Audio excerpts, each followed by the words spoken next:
Okay so good afternoon students. देखो, last class में ना हम लोगों ने ये जो चैप्टर है इसके बारे में पढ़ना शुरू किया है। बहुत ही सिंपल सा चैप्टर है। ठीक है, इसमें सिंपल का मतलब है कि देखो, जब तक आपका अंडरस्टैंडिंग है, अच्छे से समझ में आ गया तो फिर इसके जैसा बढ़िया चैप्टर है ही नहीं फिर, है ना। तो अंडरस्टैंडिंग बहुत इंपॉर्टेंट है इसमें। मेनली यहाँ हम लोग देखते हैं कि हम लोग लास्ट क्लास में न्यूक्लिक एसिड के बारे में पढ़ना करते हैं ना, शुरू कर चुके हैं। तो न्यूक्लियो एसिड जो होते हैं उसका जो बेसिक है, मतलब यूनिट होता है, उसको हमने कहा कि वो है न्यूक्लियोटाइड। इसको हम लोगों ने कहा न्यूक्लियोटाइड। ठीक है, तो ये है बेसिक यूनिट, बराबर, न्यूक्लियोटाइड्स। तो यहाँ पे बच्चों हम लोग बात करते हैं कि न्यूक्लियोटाइड्स आर कॉम्प्लेक्स माइक्रोट्यूब्यूल्स, है ना, ये माइक्रोमोलिक्यूल्स नॉट माइक्रोट्यूब्यूल्स।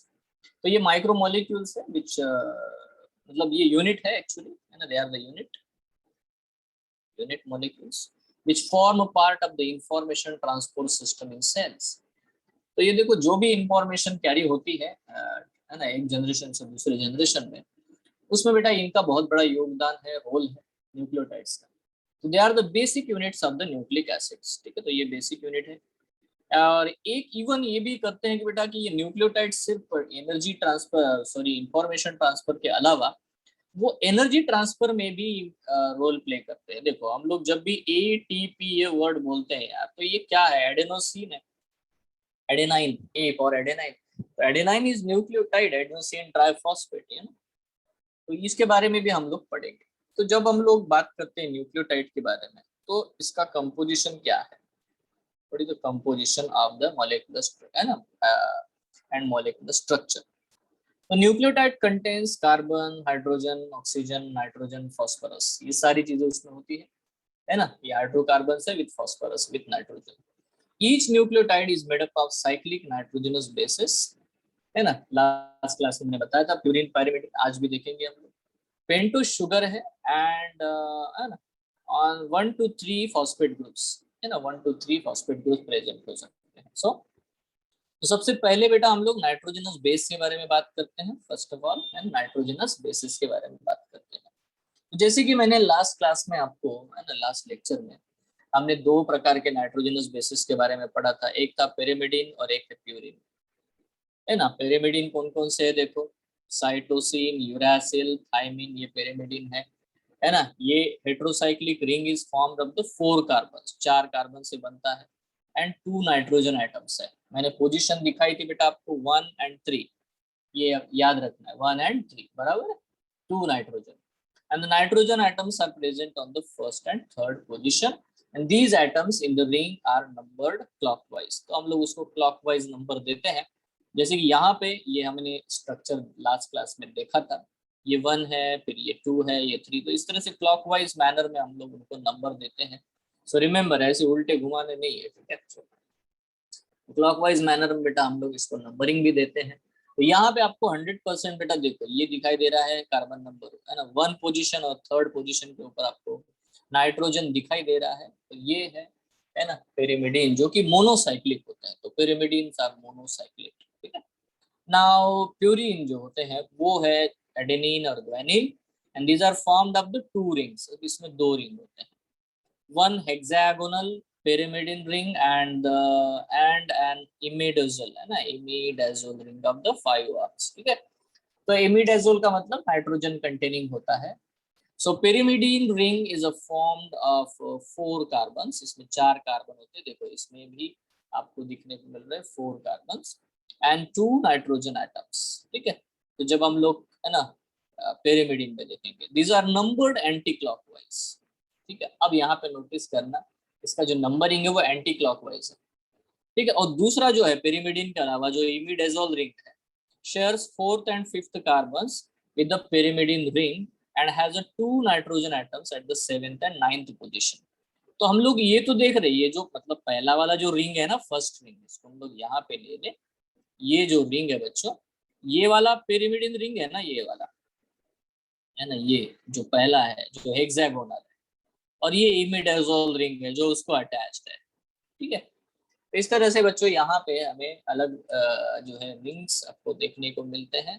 ये जो है बेटा पिरिमिडीन रिंग है, ऑब्वियसली, ठीक है, ये वाला, और उसको अटैच जो है ये है इमिडाजोल रिंग। बट यहाँ नंबरिंग अगर आप देखोगे तो बड़ा ही अजीब देखने को मिलेगा।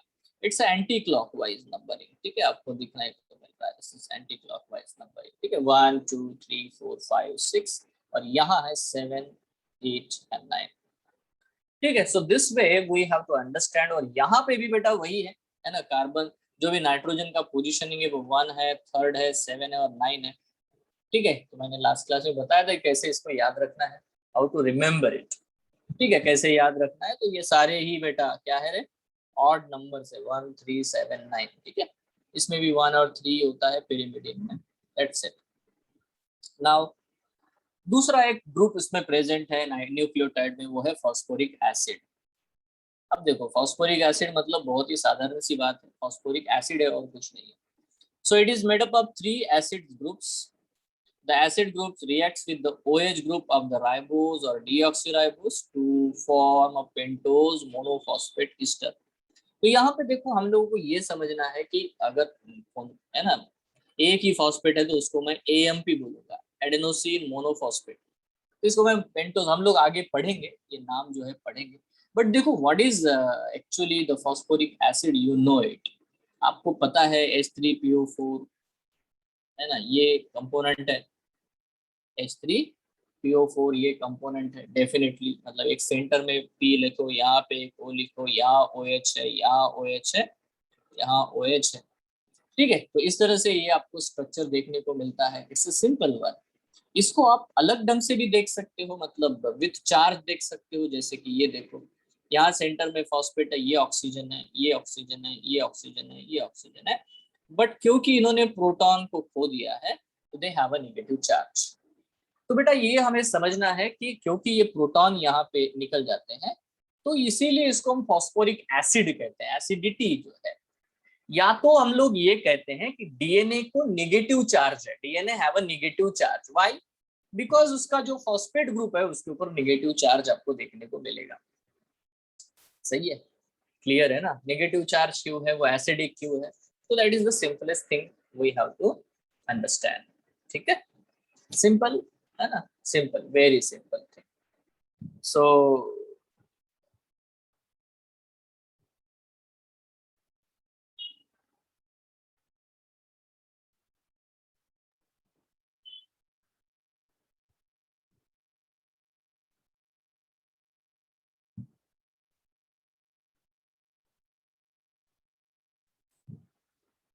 क्या कोई क्लैश हो रहा है क्या?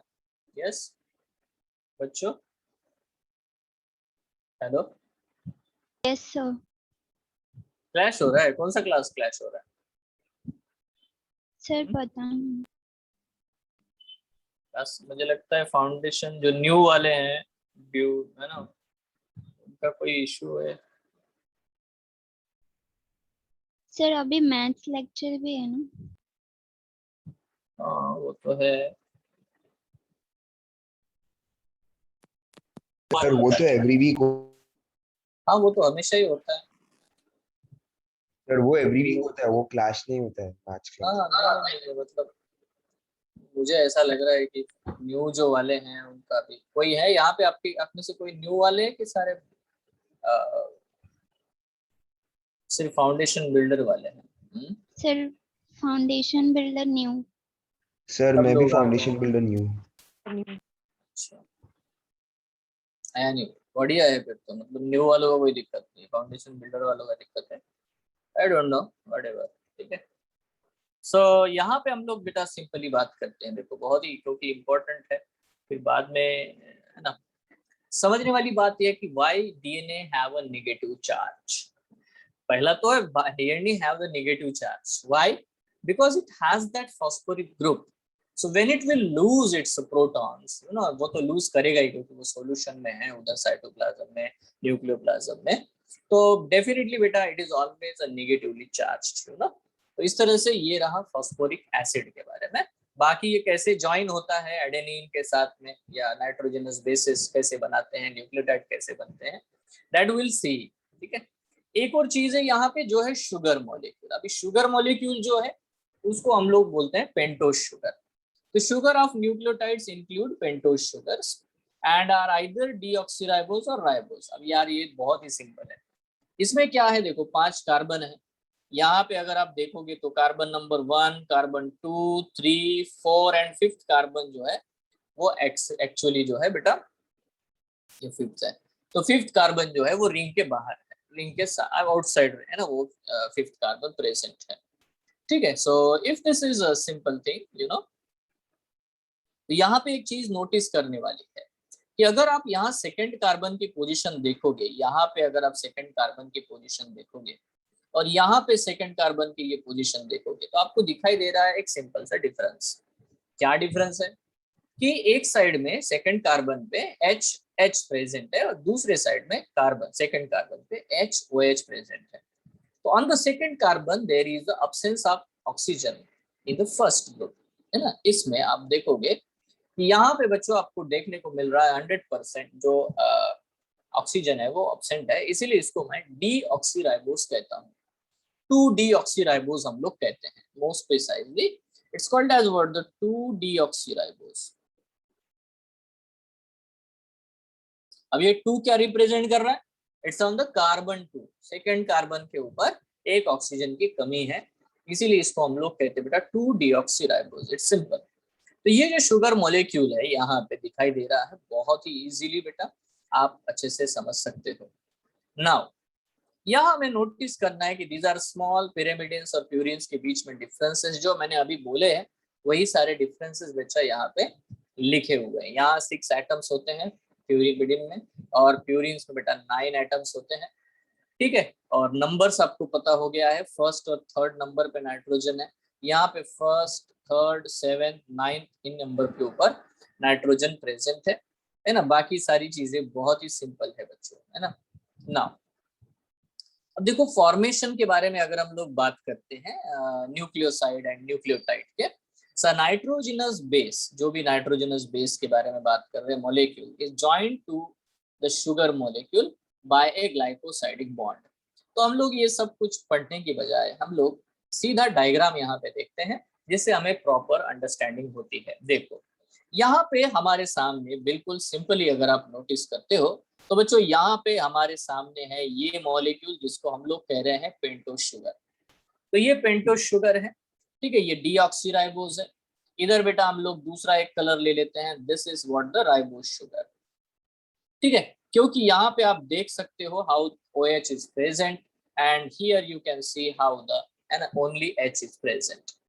ठीक है, तो यहाँ बहुत सिंपली आप लोग इस चीज को नोटिस कर सकते हो। बट आप एक चीज को और नोटिस कर सकते हो कि जो कार्बन 1 है, नंबर 1 कार्बन है, चाहे राइबोस हो चाहे डीऑक्सीराइबोस हो, उसका जो पहला कार्बन है, the first carbon, if you can C, if you'll see very carefully, if you observe very carefully, so this is what the bond formed between the first carbon of the sugar and the 9th carbon of the what we can say the purine. ठीक है, तो ये purine है क्योंकि 2 cycles है, तो यहाँ पे 2 साइकिल देखे है ना, है इसीलिए ये प्यूरिन है। प्यूरिन के 9th कार्बन के साथ बेटा बॉन्ड बनाया है, first carbon and 9th carbon आपको दिख रहा है।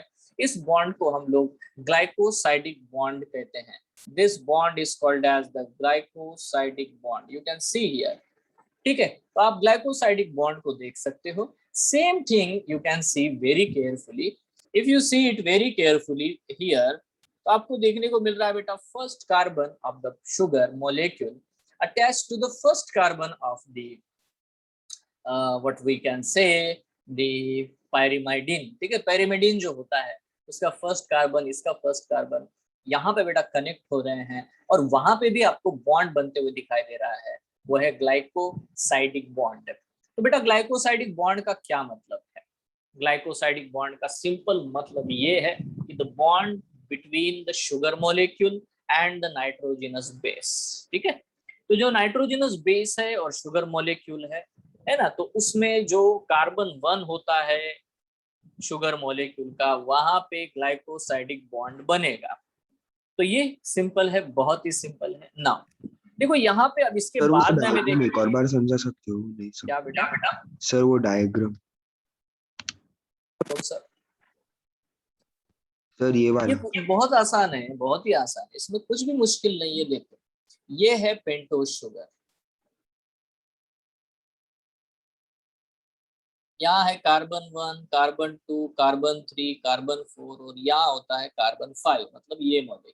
ठीक है, सो देखो यहाँ पे हमें सिंपल याद रखना है कि where the nitrogenous base will attach, so it will always attach on the carbon 1 of the sugar.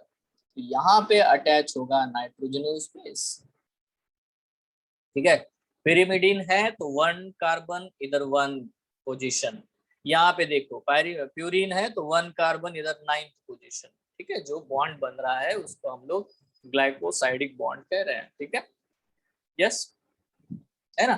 तो नाइट्रोजनस बेस मतलब आपको क्या समझना है, बहुत सिंपली यहाँ देखो आप लोग, हम लोग इसको बोलते हैं न्यूक्लियोसाइड। इसे क्या कहते हैं हम लोग, न्यूक्लियोसाइड। क्योंकि जब भी हम लोग एक न्यूक्लियोसाइड के बारे में बात करते हैं तो न्यूक्लियोसाइड जो है हम लोग का फॉर्मूला होगा, that is nucleoside is equal to pentose sugar plus nitrogenous base. ठीक है, तो इसको हम लोग कहते हैं न्यूक्लियोसाइड। तो ये दोनों जो स्ट्रक्चर बनाए गए हैं, ये आरएनए का और डीएनए का, ये है ना, आरएनए का न्यूक्लियोसाइड और ये है बेटा डीएनए का न्यूक्लियोसाइड। फर्क क्या है, डिफरेंस क्या है, डिफरेंस है बेटा कि यहाँ OH प्रेजेंट है और यहाँ H प्रेजेंट है, तो ये डीऑक्सीराइबोज है, डीएनए का है, that's it, is it. Next, the series of nucleotides occur in a cell. अब ये देखो, ये जो सारे जो न्यूक्लियोसाइड बने हैं, अब ये सारे न्यूक्लियोसाइड एक दूसरे से बॉन्ड होना शुरू हो जाते हैं, बाइंड होना शुरू हो जाते हैं। सो व्हेनेवर यू सी, यहाँ पे बहुत ही इंपॉर्टेंटली आपको नोटिस करना है कि किस तरह से न्यूक्लियोसाइड एक दूसरे से बाइंड हो जाएंगे और पॉलीन्यूक्लियोटाइड बनाएंगे। तो बेटा नॉर्मल हमें याद रखना है कि दो न्यूक्लियोसाइड के बीच में जो बॉन्ड बनता है उसको हम लोग कहते हैं फॉस्फोडाइस्टर बॉन्ड। क्या कहते हैं उसे हम लोग, phosphodiester bond. On with ribose sugar, देखो ये देखो, आप अगर देखोगे बड़ा ध्यान से, one with ribose sugar and the other with the deoxyribose sugar, हमें ये मॉलिक्यूल मिला है। Both series have a nucleotides, दोनों में न्यूक्लियोटाइड होगा, ribose nucleotide and deoxyribo nucleotide दोनों। ठीक है, यूरेसिल जो है न्यूक्लियोटाइड राइबोज में आपको देखने को मिलेगा, थाइमाइन डीऑक्सीराइबोज में देखने को मिलेगा। तो जैसे मैंने लास्ट क्लास में भी बताया था कि जो यूरेसिल है जो है मॉडिफाई हो जाता है, मिथाइल अटैच हो जाएगा तो उसे हम लोग थाइमाइन कहते हैं। Now adenine, cytosine and guanine occur in both the series, दोनों में ही बेटा ये एडेनिन, साइटोसिन और ग्वानिन जो है आपको देखने को मिलते हैं, दोनों में ही देखने को मिलता है। ठीक है, मतलब यहाँ पे ऐसा तो कुछ है नहीं कि एडेनिन इसमें नहीं है उसमें नहीं है, ऐसा नहीं है, दोनों में, आरएनए भी एडेनिन होता है, डीएनए में भी होता है, बस दोनों में फर्क है। क्या डिफरेंस है थोड़ा हम लोग यहाँ पे देख लेते हैं। नाउ अगर हम इस स्ट्रक्चर को सही ढंग से देख रहे हैं तो आपको एक बहुत ही इंपॉर्टेंट पॉइंट यहाँ पे देखने को मिलेगा, और वो क्या है देख लो। द सिंपल थिंग इज, आपको हम लोग यहाँ पे देख रहे हैं बच्चों, यहाँ नोटिस कर सकते हो कि ये है हमारे पास में एक बेटा डीऑक्सीराइबोज शुगर।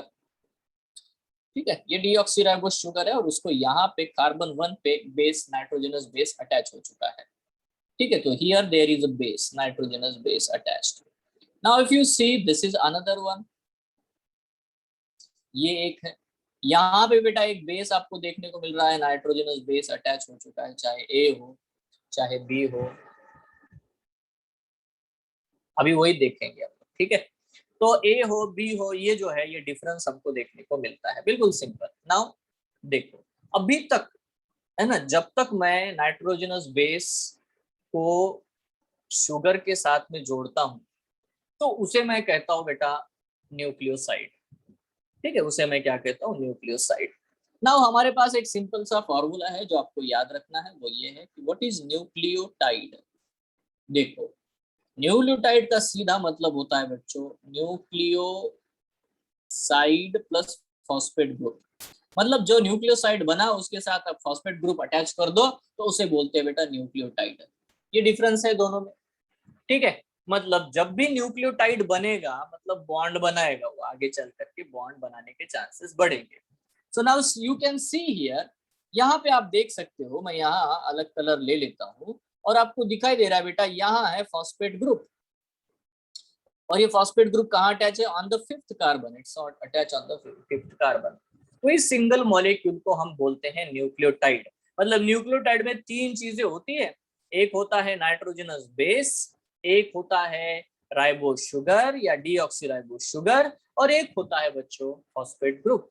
मतलब न्यूक्लियोटाइड का अगर एक्सटेंडेड फॉर्मूला आप लिखना चाहते हो, व्हाट इज न्यूक्लियोटाइड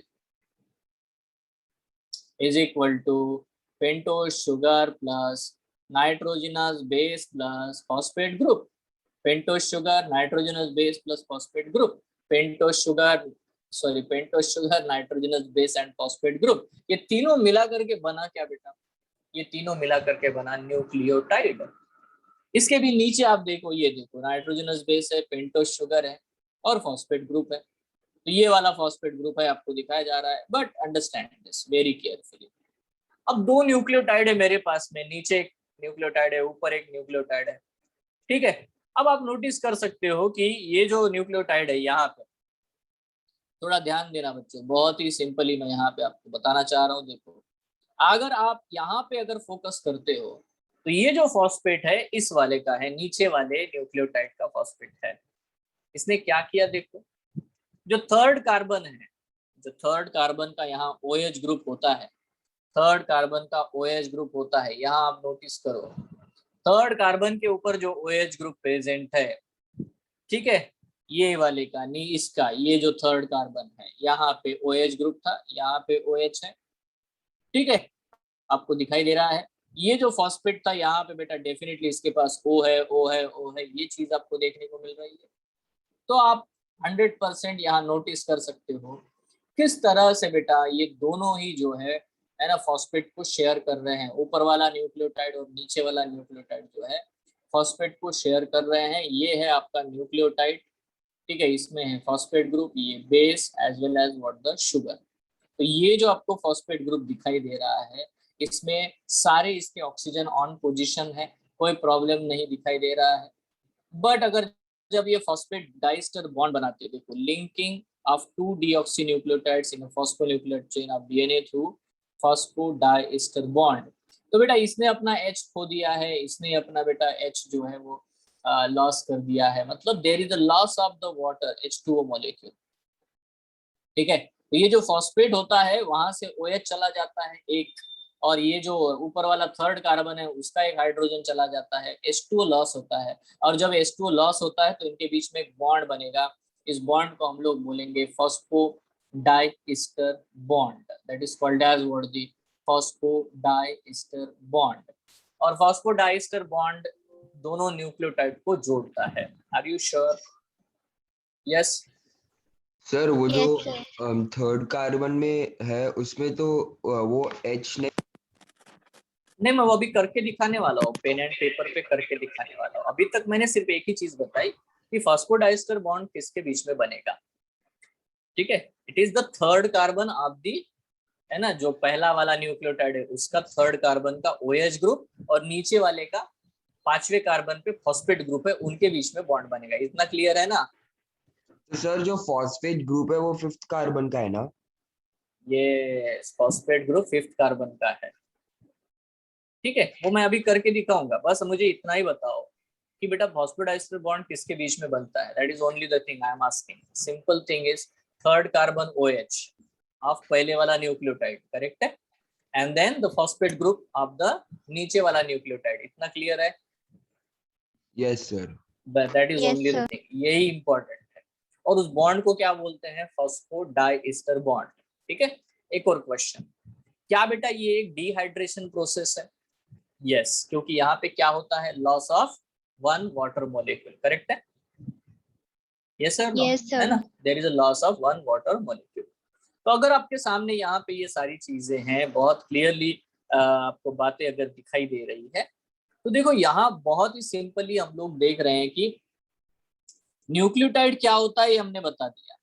अब उनमें the glycosidic and ester bonds are form, दो प्रकार के बॉन्ड आपको 100% देखने को मिलेंगे, एक होगा ग्लाइकोसाइडिक बॉन्ड और एक है फॉस्फोडाइस्टर बॉन्ड। इतना तो क्लियर है, ठीक है। और यहाँ पे डेफिनेटली बेटा वाटर का लॉस होगा, चाहे ग्लाइकोसाइडिक बॉन्ड बने या तो चाहे बेटा ईस्टर बॉन्ड बने, डाइस्टर बॉन्ड बने, there will be loss of the water, that is only the thing, है ना, कीप इन माइंड। नाउ देखो हमें ये समझना है कि जो अलग अलग नाम होते हैं, जैसे adenylic acid, adenylic monophosphate may be the ribo adenylic acid और deoxy adenylic acid, both type of the nucleosides and nucleotides of different nitrogenous bases are shown in table. अब यहाँ पे अलग अलग नाम देख रहे हैं, we are defining the different name. अभी मैं पेन एंड पेपर पे आपको करके दिखाऊंगा ये सब क्या क्या चीज है। देखो यहाँ पे दो प्रकार के आपको प्यूरिन देखने को मिलते हैं, दो प्रकार, 3 टाइप्स ऑफ द pyrimidine देखने को मिलते हैं। बी केयरफुल अबाउट इट, ना थोड़ा ध्यान से देखो। अब देखो अगर एडेनिन नाम का बेस है, उसके साथ राइबोस या डीऑक्सीराइबोस अटैच हो गया तो उसको हम एडेनोसिन बोलते हैं, और एडेनोसिन के साथ फॉस्फेट अटैच हो गया तब उसको बोलते हैं एडेनिलिक एसिड या तो एडेनोसिन मोनोफॉस्फेट, मतलब AMP बोलेंगे। ठीक है, वैसा ही मैं एक और नाम बोल सकता हूँ, अभी मैं थोड़ा देर बाद में आपको बता सकता हूँ। ठीक है, जिसको मैं बोलूंगा DAMP। कितने लोग समझ सकते हैं what is DAMP? What is the difference Deoxyribose. Between a? हाँ एग्जैक्टली। ठीक है, अगर हम बोल रहे हैं ना कि एडेनिलिक एसिड है ना, deoxy adenylic acid, deoxy adenylic acid का मतलब हो जाता है कि राइबोस शुगर में डीऑक्सी है ना कंपोनेंट है, इसीलिए हम लोगों को यह समझना है। सेम थिंग ग्वानिन के लिए बेटा, हम यहाँ पे वर्ड यूज करते हैं ग्वानिलिक एसिड और ग्वानोसाइन मोनोफॉस्फेट, है ना, मतलब न्यूक्लियोसाइड को हम ग्वानोसाइन बोलते हैं, न्यूक्लियोसाइड को हम एडेनोसाइन बोलते हैं, बट न्यूक्लियोटाइड को हम लोग एडेनोसिन मोनोफॉस्फेट या ग्वानोसिन मोनोफॉस्फेट कहते हैं। वैसा ही pyrimidine में है, साइटोसिन के साथ अगर शुगर लगा तो उसको साइटिडीन बोलते हैं, थाइमीन के साथ शुगर अटैच हुआ तो उसे थाइमिडीन बोलते हैं, यूरासिल के साथ अगर शुगर अटैच हुआ तो उसे यूरिडीन बोलते हैं। बट नोट करो कि थाइमीन के साथ हमेशा डीऑक्सीराइबोज ही अटैच होता है और यूरासिल के साथ हमेशा राइबोज ही अटैच होता है। ये क्लियर है? सर वो क्यों होता है सर? अरे क्यों, क्या आरएनए में सिर्फ यूरासिल ही होता है और डीएनए में थाइमीन।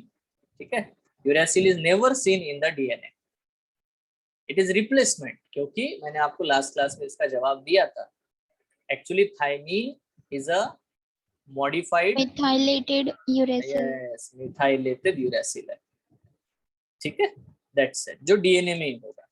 तो यहाँ पे नाम आते हैं बेटा cytidine monophosphate, thymidine monophosphate, uridine monophosphate, ये नाम है साइटिडीन, थाइमिडीन एंड यूरिडीन, या साइटिडिलिक एसिड, थाइमिडीन ना, थाइमिडिलिक एसिड और यूरिडिलिक एसिड। इस तरह से बेटा हम लोग इनके नाम रखते हैं। ये नाम है बहुत ही सिंपल, मतलब देखो adenosine adenylic acid, guanosine guanylic acid, cytidine cytidylic acid, uridine uridylic acid. So this are the ribonucleotides, ये राइबोन्यूक्लियोसाइड्स है। ठीक है, और ये राइबोन्यूक्लियोटाइड्स है। टाइड और साइड में फर्क पता है ना, फॉस्फेट है तो टाइड, फॉस्फेट हटा दो तो साइड, फॉस्फेट को साइड में कर दो न्यूक्लियोसाइड बन जाएगा। करेक्ट है क्या बेटा? फॉस्फेट Yes, को sir. साइड में करो न्यूक्लियोसाइड बनेगा। इतना क्लियर है? Now again, deoxyribonucleoside, deoxy adenosine, deoxy guanosine, deoxy cytidine, deoxy thymidine. ठीक है, deoxyribonucleotides, deoxyadenylic acid, deoxyguanylic acid, deoxycytidylic acid, deoxythymidylic acid. इस तरह से बच्चों हम लोग नेमिंग करते हैं। Now will move to here, यहाँ पे अगर हम लोग आते हैं और बच्चों यहाँ पे हम लोग इस पेज पे आते हैं और मैं बड़ी सिंपल सी बात आपको बताना चाहता हूँ। तो बच्चों एक चीज है जिसको हम लोग बोलते हैं न्यूक्लियोसाइड। ना यार न्यूक्लियोसाइड क्या चीज हो सकती है? न्यूक्लियोसाइड का सीधा ही मतलब है कि यहाँ पे होना चाहिए, देखो अगर मैं ये वाला स्ट्रक्चर बना देता हूँ, ये कार्बन 1 कार्बन 2 कार्बन 3 कार्बन 4, यहाँ है कार्बन 5 और इस इसके ऊपर H है, यहाँ OH है और यहाँ पे बच्चों मैंने अटैच कर दिया एडेनिन, तो इसको मैं बोलूंगा एडिनोसाइन। समझ रहे हो आप? इसे क्या Yes, बोलता हूँ sir. मैं? एडेनोसिन। बस ये हो गया। ठीक है, नाउ इसका मैं वर्जन आगे बना के दिखाता हूँ, फिर से मैं बनाता हूँ। देखो ये वही चीज है, सेम टू सेम। ठीक है, HOH ठीक है, ये रहा एडेनिन, पक्का। ये है बेटा, है ना, first carbon, second carbon, third carbon, fourth carbon. ठीक है, यहाँ है फिफ्थ कार्बन, और फिफ्थ कार्बन को लगा दिया एक फॉस्फेट मॉलिक्यूल। तो इसको मैं बोलूंगा बच्चों एडेनोसाइन मोनोफॉस्फेट। ठीक है, इसको हम शॉर्ट फॉर्म में लिखते हैं AMP, पक्का। क्योंकि obviously this is an ribose वाला कंपोनेंट, ये राइबोज वाला कंपोनेंट है, तो it's called as what, the adenosine monophosphate, AMP। Clear है? Yes sir. नाउ अब देखो मुद्दा यहाँ पे आता है। यहाँ बेटा हम लोग करते क्या है, अगर सपोज मैंने एक और फॉस्फेट अटैच करा दिया तो तब मैं इसको बोलूंगा ADP। इसका मतलब है एडेनोसिन डाइफॉस्फेट।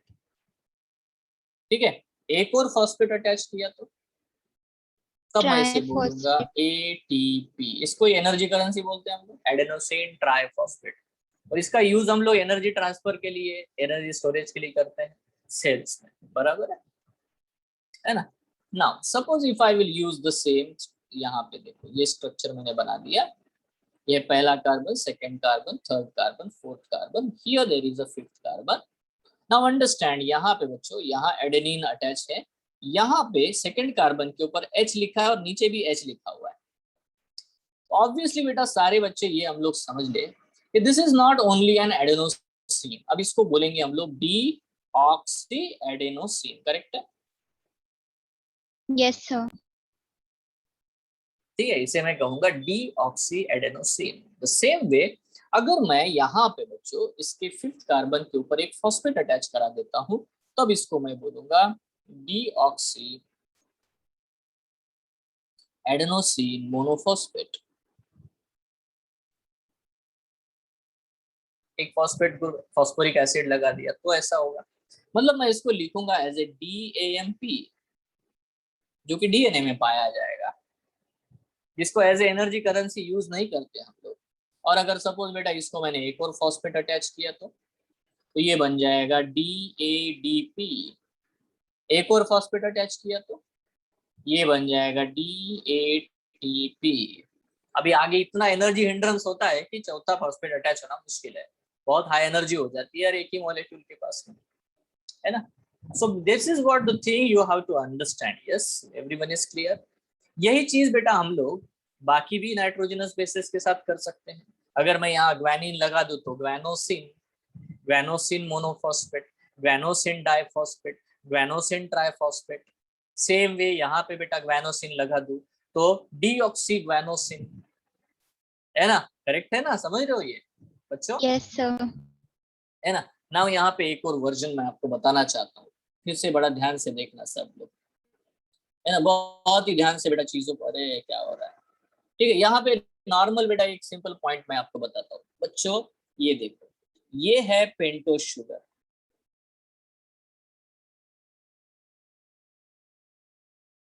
ठीक है, ये पेंटोज शुगर है, फर्स्ट कार्बन है, सेकंड कार्बन है, थर्ड कार्बन है, फोर्थ कार्बन है, फिफ्थ कार्बन है। नाउ बच्चों मैं यहाँ पे आपसे पूछना चाहूंगा कि ये जो सेकंड कार्बन है ना, यहाँ पे H है, यहाँ OH है, थर्ड कार्बन पे भी H है, OH है। ठीक है, फर्स्ट कार्बन पे यहाँ पे आपको जो भी है नाइट्रोजनस बेस अटैच होते हुए दिखाई देगा, बट फर्स्ट कार्बन का रोल आपको पता चल गया। What is the second carbon role and third carbon role, that is more important, and fifth carbon role. देखो पांचवा जो कार्बन है वहां पे अटैच हो जाता है तुम्हारा फॉस्फोरिक ग्रुप। तो बेटा दो कार्बन के फंक्शन आपको पता है, what is the function of the first carbon? Attachment of the nitrogenous base. कौन सा बॉन्ड बनेगा यार यहाँ पे? ग्लाइकोसाइडिक बॉन्ड, करेक्ट है। First carbon and nitrogenous base के बीच में जो बॉन्ड बनता है उसको हम लोग बोलते हैं ग्लाइकोसाइडिक बॉन्ड। डन। सेकंड चीज है कि पांचवे कार्बन का, फिफ्थ कार्बन का क्या रोल है भाई? तो फिफ्थ कार्बन का रोल है definitely there is a phosphate group attachment. ठीक है, जो भी फॉस्फेट अटैच होता है वो फिफ्थ कार्बन पे होता है, तो दोनों ही कार्बन हो गए एंगेज। अभी बचता है बेटा फोर्थ कार्बन। फोर्थ कार्बन ये जो साइक्लिक कंपोनेंट बन रहा है, ये जी यहाँ पे O आया है ऑक्सीजन, तो उसमें तो साइकिल बनाने में पार्ट कर रहा है। तो ये हो गए तीनों, अभी बचे दो, एक है सेकंड कार्बन, एक है थर्ड कार्बन। तो पहले बात करते हैं सेकंड कार्बन के बारे में। सेकंड कार्बन हमें अलग अलग मॉलिक्यूल देता है। जैसे देखो ये मॉलिक्यूल को बड़े ध्यान से देखना, यहाँ पे मैं बोलता हूँ यहाँ फर्स्ट कार्बन है, यहाँ पे बच्चों सेकंड कार्बन है और सेकंड कार्बन के ऊपर यहाँ H है, थर्ड कार्बन है, थर्ड कार्बन के ऊपर H एंड OH है, ये फोर्थ कार्बन यहाँ पे है, फिफ्थ कार्बन यहाँ पे है ना, और ये रहा इसका फॉस्फेट ग्रुप, ठीक है, और यहाँ पे है नाइट्रोजनस बेस। तो मुझे यहाँ समझ में आ रहा है कि यार द सेकंड कार्बन जो भी हम लोग देख रहे हैं, द सेकंड कार्बन है ना, जो इसका नीचे साइड है, यहाँ पे एक ही हाइड्रोजन है और यहाँ OH है, तो इसको मैंने राइबोज शुगर कहा। तो इसको मैंने क्या कहा, डीऑक्सीराइबोज कहा। ये कैसा है, C5H10O5, ये इसका फॉर्मूला है। इसका फॉर्मूला कैसा है, C5H10O4, करेक्ट है क्या? यस बच्चों, यस सर। है ना, आसान है। और एक बार है, एक और चीज देखो, बड़े ध्यान से देखना, तीसरा चीज सर इसमें तो एक और हाइड्रोजन ऐड होगा ना, तो H11 होगा ना? क्यों 811? नहीं, H हाइड्रोजन कहाँ ऐड हुआ, ऑक्सीजन गया है, हाइड्रोजन तो उतना ही है। Yes sir. हाँ, कुछ भी मत सोचो। यह देखो अब और एक बार, वही बेटा स्ट्रक्चर है, देख लो, यही है, first carbon, second carbon, third carbon, fourth carbon, fifth carbon, fifth carbon पे फॉस्फेट ग्रुप है, ठीक है, फर्स्ट कार्बन पे नाइट्रोजनस बेस अटैच कर दिया। नाउ सी वेरी केयरफुली, सी ये है H, थर्ड कार्बन पे है H, ठीक है। तो यहाँ पे आपको नोटिस करने को मिलेगा बहुत ही सिंपल डिफरेंस। आप देख सकते हो कि यहाँ पे भी OH कम है, यहाँ पे भी OH कम है। इसको क्या कहते हैं, इसे कहते हैं बच्चों हम लोग, बहुत सिंपल इसका नाम होगा बेटा डाई डीऑक्सीराइबोस। समझ में आया क्या, क्या कहा इसको, डाई डीऑक्सीराइबोस। इसको मैं कहता हूँ 2-डीऑक्सीराइबोस, इसको मैं कहता हूँ 2,3-डी डाई डीऑक्सीराइबोस। कितने लोगों समझ में आया? देखो पहले राइबोस को देखो, दोनों ही तरफ OH है, हाइड्रोक्सिल ग्रुप है, सेकंड कार्बन पे भी हाइड्रोक्सिल है, थर्ड पे भी हाइड्रोक्सिल है, तो वो है राइबोस, ठीक है। जो DNA में पाया जाता है वो होता है 2-डीऑक्सीराइबोस। 2-डीऑक्सीराइबोस मतलब है ना, सिर्फ सेकंड कार्बन का OH नहीं है, ऑक्सीजन गया है ना, H है, सो that is what the. But अगर आप देखोगे 2,3 डाई डीऑक्सीराइबोस, इसमें थर्ड कार्बन पे भी जो ऑक्सीजन है वो भी चला गया। इसका फॉर्मूला क्या होगा रे, बोलो? C5H10O3।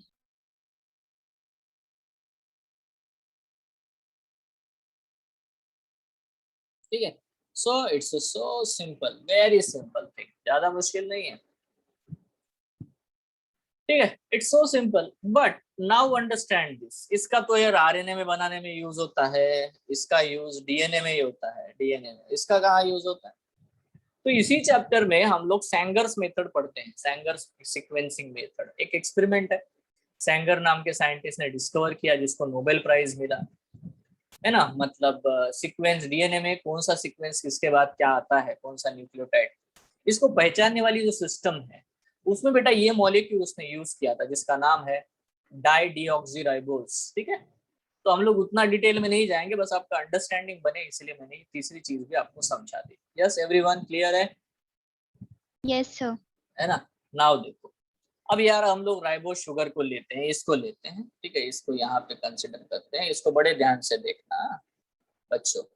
ये देखो, ये मॉलिक्यूल है इधर ऐसा, यहाँ first carbon, second carbon, third carbon, fourth carbon, ये है फिफ्थ कार्बन, फिफ्थ कार्बन के ऊपर बेटा यहाँ है फॉस्फेट ग्रुप और यहाँ है नाइट्रोजनस बेस, ठीक है, सिंपल।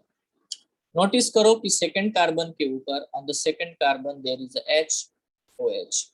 नोटिस करो कि थर्ड कार्बन के ऊपर HOH है। डन, यहाँ पे हमें ध्यान देना है। Now what I understand here, यहाँ पे मैं यहाँ पे सीधा सीधा लिखूंगा ताकि आपको अच्छे से समझ में आ जाए। ये एक न्यूक्लियोटाइड उसके नीचे लिखा, ये फर्स्ट कार्बन पे हमने एक और नाइट्रोजनस बेस अटैच किया, सेकंड कार्बन पे बच्चों H और OH है, थर्ड कार्बन पे H और OH है। Now this is the fourth carbon and this is the fifth carbon, और फिफ्थ कार्बन पे यहाँ पे फॉस्फेट है। ठीक है, अब आप देख सकते हो कि जो फॉस्फेट ग्रुप है, फॉस्फेट तो आपको ऐसे लिखा हमने, है ना,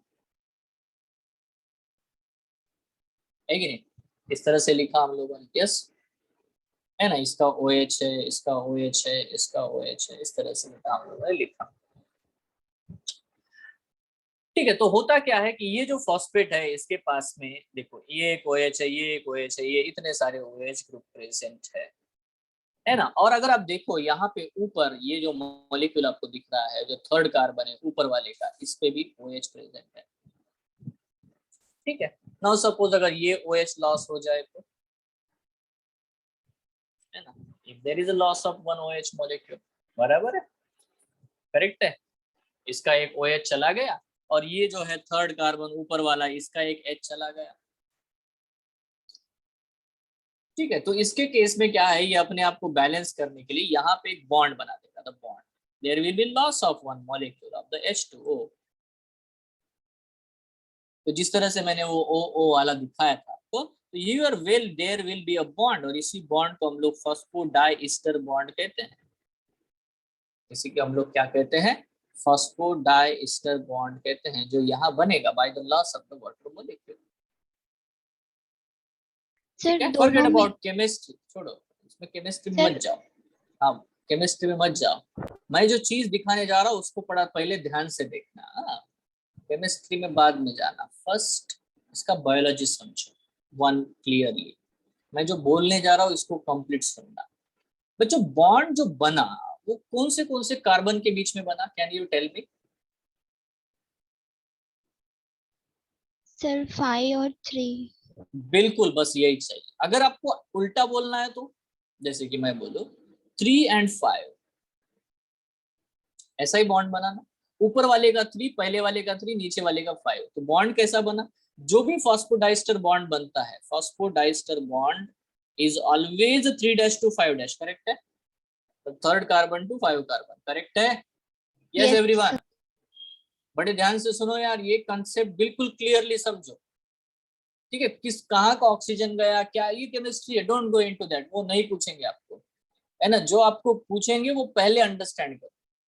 ठीक है, नाउ नंबर वन थिंग, बेटा यहाँ पे आप देखो 3 और 3 5, मैंने 5 3 नहीं लिखा, किसी को दिखा मैंने 5 3 लिखा क्या? मैं लिखा 3 to 5, समझ रहे हो? मतलब मैं क्वेश्चन पूछ लेता हूँ, अगर मेरे पास एक तीसरा न्यूक्लियोटाइड है, उसको अटैच करना है, तो मैं यहाँ पे ला के अटैच करूंगा या नीचे इधर? आंसर इज यहाँ अटैच कराऊंगा, नेचुरली यही होता है। ठीक है, पहले वाले का थर्ड कार्बन, आने वाले का पांचवा कार्बन, पहले वाले का थर्ड कार्बन, आने वाले का पांच, ऐसे ही बॉन्ड बनता है। तो bond is always 3' to 5', correct है? Yes yes everyone, sir. Now point number 1, phosphodiester bond is always 3' to 5', so that the elongation is always 5' to 3'। कितने लोगों को समझ में आता है? मैं आपको समझाता हूँ, समझाइए सर। है ना, मैं समझाता हूँ, यही समझना है। देखो, अब यहाँ पे कंसेप्ट आता है कि सपोज ये डाई न्यूक्लियोटाइड है, मतलब इसमें 2 न्यूक्लियोटाइड है, तो इधर वाला पांचवा कार्बन फ्री है, यस और नो? इधर तो कुछ अटैच नहीं है ना। अगर हम लोग बहुत लंबी चेन बना ली भाई, ठीक है, ये एक देखो, ये एक बना लिया, उसके बाद ये एक, उसके बाद ये एक, उसके बाद ये एक, ऐसे बनाया मैंने। ठीक है, इतने सारे बना लिए। नाउ बेटा देखो, यहाँ एक बॉन्ड बन गया यार, ठीक है, करेक्ट है, ये बना बॉन्ड, ये बना, यहाँ पे फॉस्फोडाइस्टर बॉन्ड है, यहाँ पे भी एक फॉस्फोडाइस्टर बॉन्ड है। बट कैन यू सी, इसका थर्ड कार्बन फ्री है ना, लास्ट वाले का थर्ड कार्बन फ्री है ना, उसका OH फ्री है अभी, यस और नो? यस आया ना, सर।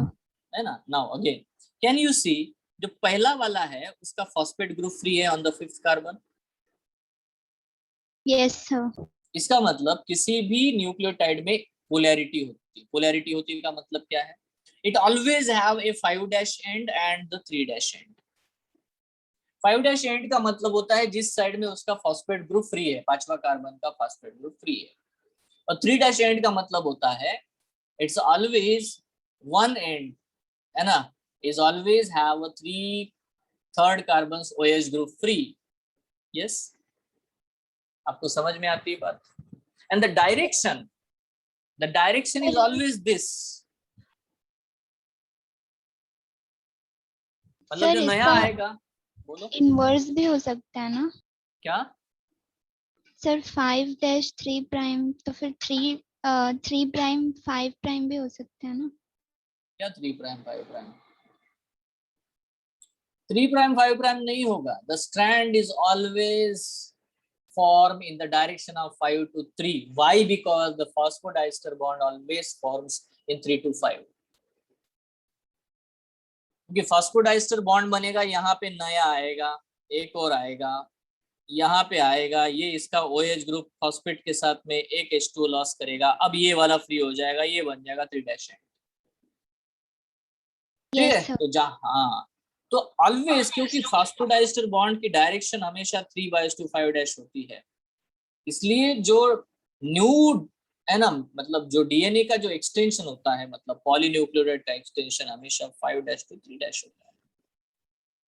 ठीक है, ये इसी डायरेक्शन में बनता चला जाता है क्योंकि उसका बॉन्ड हमेशा 3 to 5 बन रहा है, 3rd carbon 5 carbon, 3rd carbon 5 carbon. तो फॉस्फोडाइस्टर बॉन्ड, यहाँ पे एक ही पॉइंट आपको याद रखना, ये पॉइंट हम लोग बाद में डिस्कस करने वाले हैं जब हम डीएनए रेप्लिकेशन पढ़ते हैं, तब हम ये 5', 3' वाली बात करते हैं।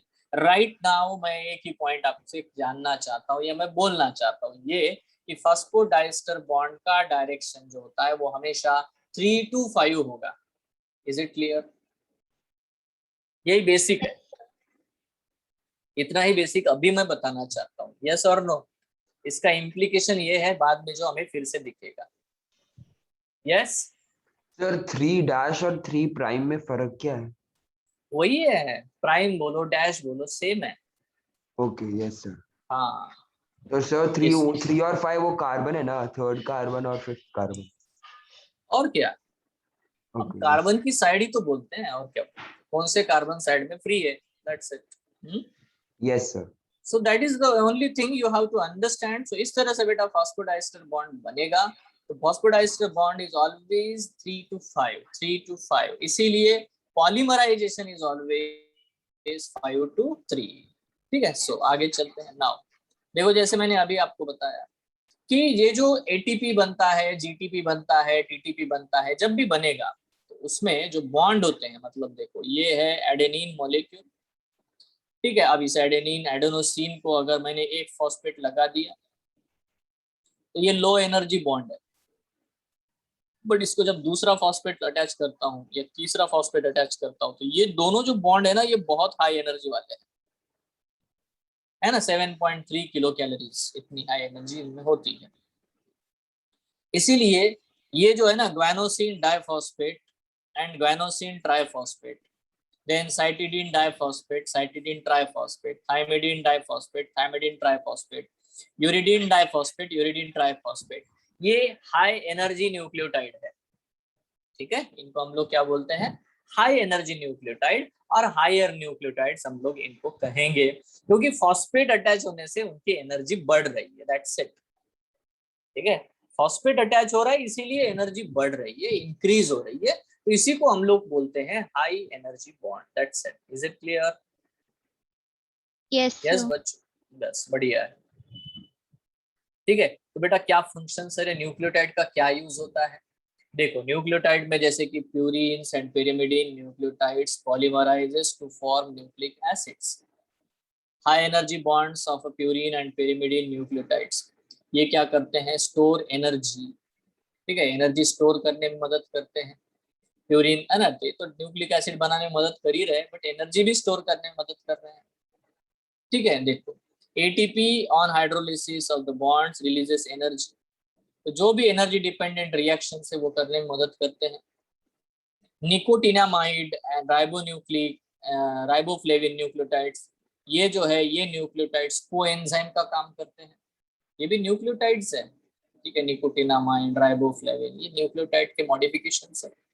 ठीक है, NAD, NADP, FMN, ये रेस्पिरेशन चैप्टर में आप पढ़ोगे ये सारे मॉलिक्यूल, है ना। तो ये एंजाइम को मदद करने वाले को एंजाइम्स होते हैं। दूसरा एक इसके बारे में भी शायद आपने सुना होगा, साइक्लिक AMP, हार्मोन्स वाला चैप्टर पढ़ा होगा, जिसको CAMP कहते हैं। ठीक है, तो ये सिग्नलिंग में बेटा, रेगुलेशन में, हार्ट बीट रेगुलेशन में मदद करते हैं, हार्मोन्स के सिग्नलिंग में मदद करते हैं, जो भी ये रेगुलेटरी केमिकल्स होते हैं। ठीक है, तो सेल के अंदर बहुत सारी चीजों को है ना रेगुलेट करने में ये मदद करते हैं। ठीक है, तो इस तरह से यहाँ कुछ फंक्शंस दिए गए हैं न्यूक्लियोटाइड के। हमें तो एक ही फंक्शन पता होना चाहिए, वो क्या है, फंक्शन क्या है अभी यहाँ पे फिलहाल तो, कि वो जुड़ेंगे एक दूसरे के साथ और न्यूक्लिक एसिड बनाएंगे, दैट्स इट।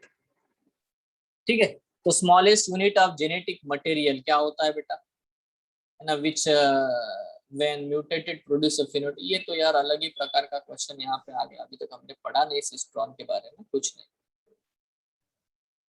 ना देखो, जैसे यहाँ क्वेश्चन है, DNA is the largest biomolecule and forms about 9% of the nuclear material. So and is negatively charged and extra-rotatory. Its molecular weight is.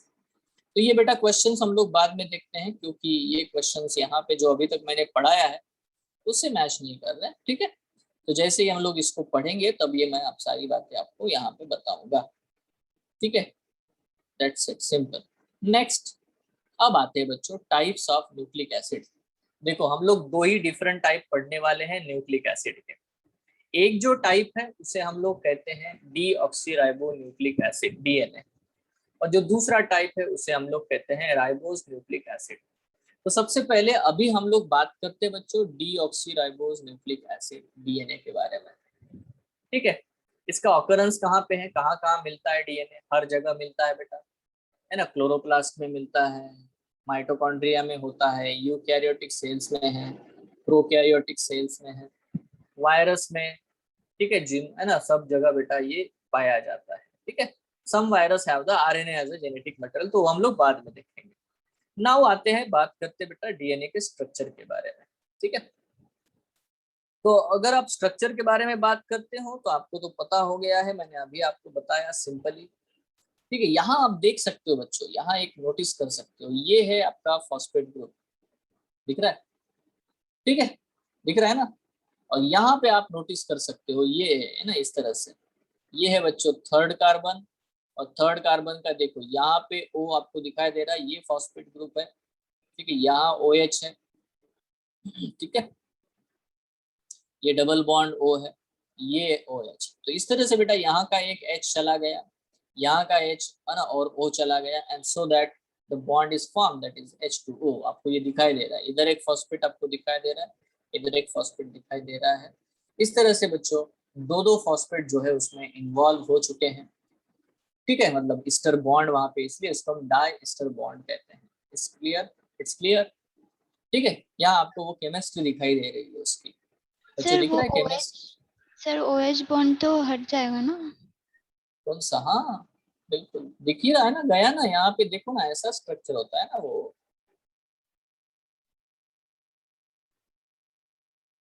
ये आपको अभी भी दिखाई दे रहा है, ये आपको अभी भी दिखाई दे रहा है।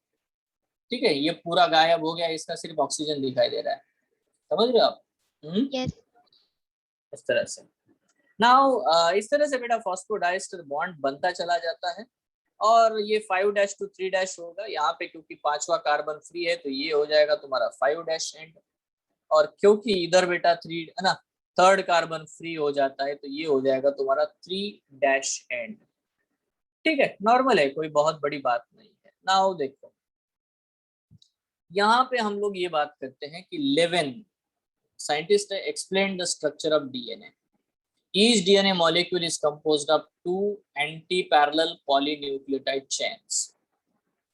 ठीक है, each chain consists of repeated units of the deoxyribonucleotide। तो ये आपको DNA डबल हेलिक्स, जो कि राइट हैंडेड है ना, राइट हैंडेड डबल हेलिक्स आपको स्पाइरल अरेंजमेंट DNA का देखने को मिलता है, जिसको हम DNA डुप्लेक्स कहते हैं, है ना, जिसे हम लोग क्या कहते हैं, DNA डुप्लेक्स कहते हैं।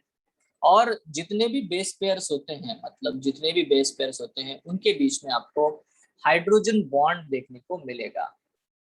ठीक है, सो सी यहाँ पे हमारे पास में जो चीज देखने को मिल रही है, देख सकते हो आप लोग, ये है बच्चों थायमिन और ये है एडेनिन। नाउ बड़ा फोकस करके अच्छे से देखो, ये है N1 और ये है N9।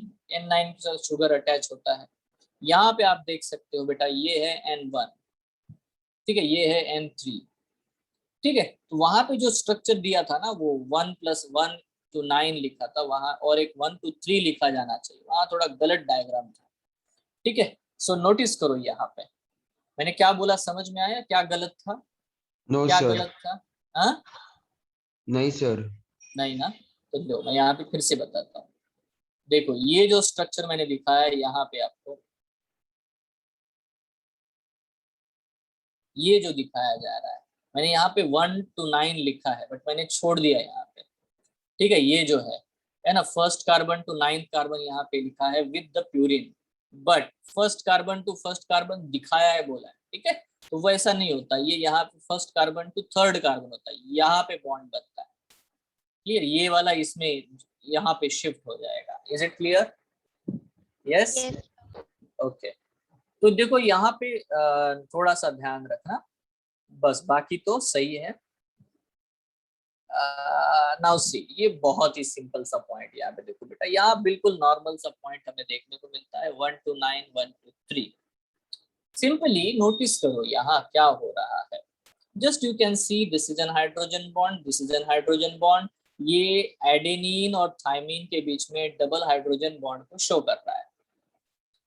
ठीक है, और दूसरा बेटा ग्वानिन और जो साइटोसिन होता है उसके बीच में ट्रिपल हाइड्रोजन बॉन्ड होता है, 1, 2 and 3, यू कैन सी। ठीक है, तो इस तरह से हमें ये नोटिस करना है बहुत क्लियरली, है ना। नॉर्मली आप देख सकते हो किस तरह से हाइड्रोजन बॉन्ड बन रहे हैं between guanine and cytosine as well as adenine and thymine. ठीक है, नाउ हाँ बोलो। एडेनिन और यूरेसिल के बीच में भी डबल बॉन्ड ही रहेगा ना? क्या? एडेनिन और यूरेसिल। एडेनिन और यूरेसिल, देखो यहाँ नोटिस करो कि आरएनए के बारे में आप बाद में सोचो। ठीक है, क्योंकि यूरेसिल में वैसे भी एडेनिन और यूरेसिल के बीच में बॉन्ड बनता नहीं, कॉम्प्लीमेंट्री है डेफिनेटली दोनों ही, और डबल बॉन्ड ही बनेगा अगर बनेगा तो। बट क्योंकि आरएनए सिंगल स्ट्रैंडेड होते हैं तो उनमें ऐसा कुछ हम लोग मानते नहीं। ठीक है, यस सर। बनेगा तो डबल बॉन्ड ही बनेगा। ठीक है, नाउ यहाँ पे बच्चों हम लोग थोड़ा सा ध्यान देते हैं। मैं यहाँ आपको एक स्ट्रक्चर दिखा देता हूँ, उसको बड़े केयरफुली देखो। Now this is a structure. DNA एक डबल स्ट्रैंडेड स्ट्रक्चर है बेटा। DNA is a double stranded structure, right handed coiling है। आप देख सकते हो किस तरह से, है ना, दो स्ट्रैंड एक दूसरे के ऊपर कॉइल कर रहे हैं, कॉइलिंग। जो भी ये स्ट्रैंड बनता है, ये वाला जो स्ट्रैंड बन रहा है, दिस स्ट्रैंड इज एक्चुअली, ये क्या होता है बेटा, ये जो स्ट्रैंड हमें दिखाया जा रहा है ना, ये जो स्ट्रैंड होता है ये फॉस्फेट और शुगर, फॉस्फेट और शुगर इनसे बना हुआ है। That is only the thing, phosphate sugar का ये बॉन्ड स्ट्रैंड है, फॉस्फेट शुगर। ठीक है, और जो रग्स बनते हैं, मतलब जो यहाँ बीच में जो रग्स बन रहे हैं, ये जो है, ठीक है,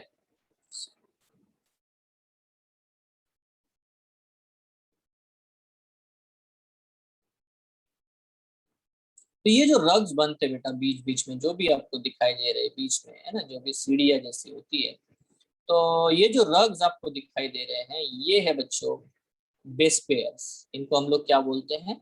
base pairs. All these are what the base pairs. You can see this base pairs, है ना, बीच में आपको बेस पेयर नजर आ रहे हैं। अब ये जो बेस पेयर होते हैं, ठीक है, इसमें ए और टी पेयर करेगा हमेशा, और सी और जी पेयर करेगा। अभी जैसे मैंने बताया कि जब भी ए और टी के बीच में बॉन्ड बनेगा तो it is a double hydrogen bond, और जब भी जी और सी पेयर करेगा तो इनके बीच में जो बॉन्ड बनेंगे वो होगा बेटा ट्रिपल हाइड्रोजन बॉन्ड। ठीक है, now this is very simple. ठीक, तो जो भी इसके रग्स होते हैं वो है बेस पेयर्स, और उसके जो स्ट्रैंड्स होते हैं वो है बेटा पेंटोज शुगर और फॉस्फेट। ठीक है, तो यहाँ पे लिखा हुआ है, आप देख सकते हो, पढ़ सकते हो। है ना। शुगर और फॉस्फेट बैकबोन आपको देखने को मिल रहा है, शुगर और फॉस्फेट बैकबोन यहाँ पे आपको देखने को मिल रहा है। ठीक है, now I want to ask you simple question, जो दो कंसेक्यूटिव बेस पेयर्स होते हैं उनके बीच में कितना डिस्टेंस होता है? What is the distance between to consecutive base pairs? तो फिर इसका आंसर है बेटा 3.4 angstrom. The distance between to base pairs is 3.4 angstroms. क्या आप देख पा रहे हो? दूसरा एक क्वेश्चन है, दो स्ट्रैंड्स के बीच में डिस्टेंस कितना होता है? मतलब जो हेलिकल कॉइलिंग होती है, तो बेटा दो स्ट्रैंड्स के बीच में डिस्टेंस कितना होता है? तो इसका आंसर है बच्चों 20 एंगस्ट्रॉम। कितना है बच्चों? 20 एंगस्ट्रॉम। आपको दिख रहा होगा, एक्सिस बनाया है, एक्सिस का और पेरीफेरी का जो डिस्टेंस है दैट इज ओनली 10 एंगस्ट्रॉम। ठीक है, एक्सिस और पेरीफेरी का जो डिस्टेंस है दैट इज ओनली 10 एंगस्ट्रॉम। ठीक है, और बाकी जो आपको दिखाया जा रहा है बेटा वो है 20 angstrom. C, can you see? दिखाई दे रहा है? एक्सिस और पेरिफेरी मतलब? एक्सिस और पेरीफेरी का मतलब है जो सेंट्रल लाइन आपको दिखाई दे रही है जो हेलिक्स से पास हो रही है, can you see the line Yes, sir. Centrally passing, तो वो है एक्सिस, जिसके आजू बाजू वो कॉइल कर रहा है। ठीक है, राइट हैंडेडली। और जहां से वो डिस्टेंस लिया गया है ना, जितना डिस्टेंस वो बाहर जा सकता है, आर्क बनाता है, उसको हम उसका पेरीफेरी बोलते हैं। उसको हम लोग क्या बोलते हैं? It's a periphery. करेक्ट है।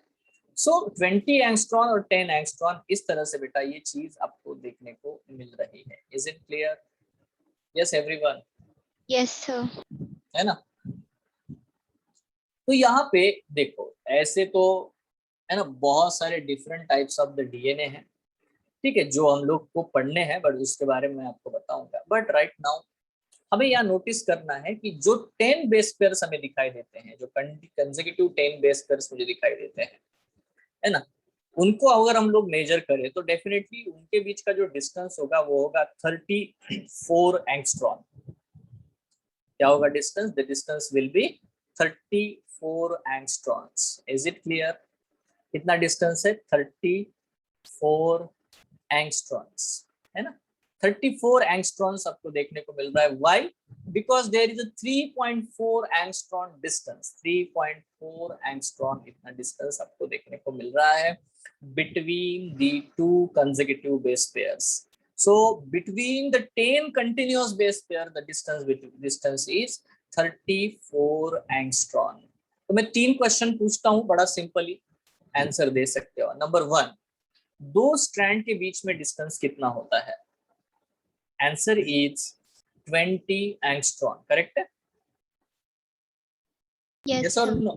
ओके, सेकेंड पॉइंट ये है कि what is the distance between the two consecutive base pairs? The answer is 3.4 angstrom. And third point is how much is the distance between the 10 consecutive base pairs? The answer is 34 angstrom. अब बेटा यहाँ एक चीज notice करो आप लोग, ठीक है,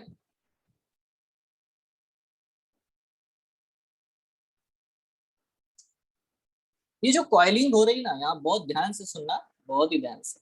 ये जो कॉइलिंग हो रही यहाँ पे देखो, इधर साइड से जो डिप्रेशन है, ठीक है, इस साइड से जो डिप्रेशन है बच्चों, और यहां से इस साइड से डिप्रेशन है, इसको ग्रूव कहते हैं। मतलब हम लोग बोलते हैं one word is called as the minor groove and another word is called as the major groove. Correct है? Minor groove and major groove.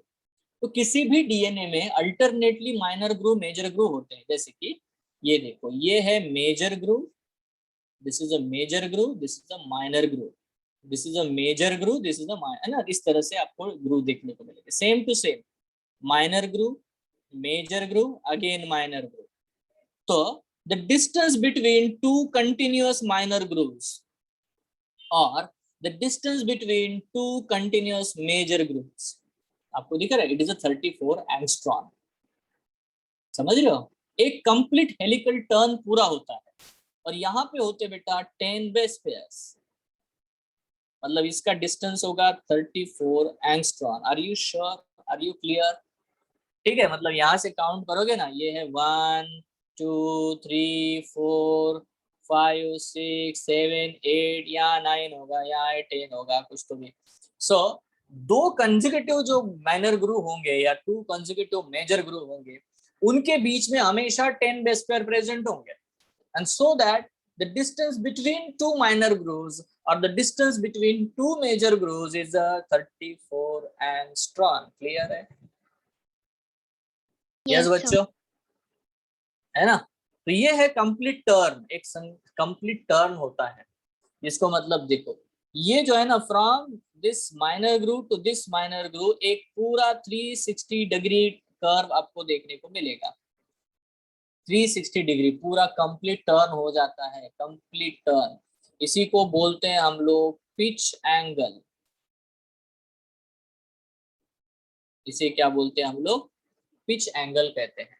So that is called as what? The pitch angle. इसको हम लोग कहते हैं pitch angle. तो what is a pitch angle? Pitch angle का क्या सीधा मतलब है? बहुत ही सिंपल मतलब ये है कि जब आप देखोगे the distance between two major grooves और the distance between two minor grooves, जो कंसेक्यूटिव मेजर ग्रूव्स या माइनर ग्रूव्स के बीच में डिस्टेंस होता है, उसे हम लोग कहते हैं pitch angle. It's called as what? The pitch angle. Yes और नो? Everyone is clear? तो बेटा कितने बेस पेयर होते हैं एक पिच एंगल में? 10 बेस पेयर।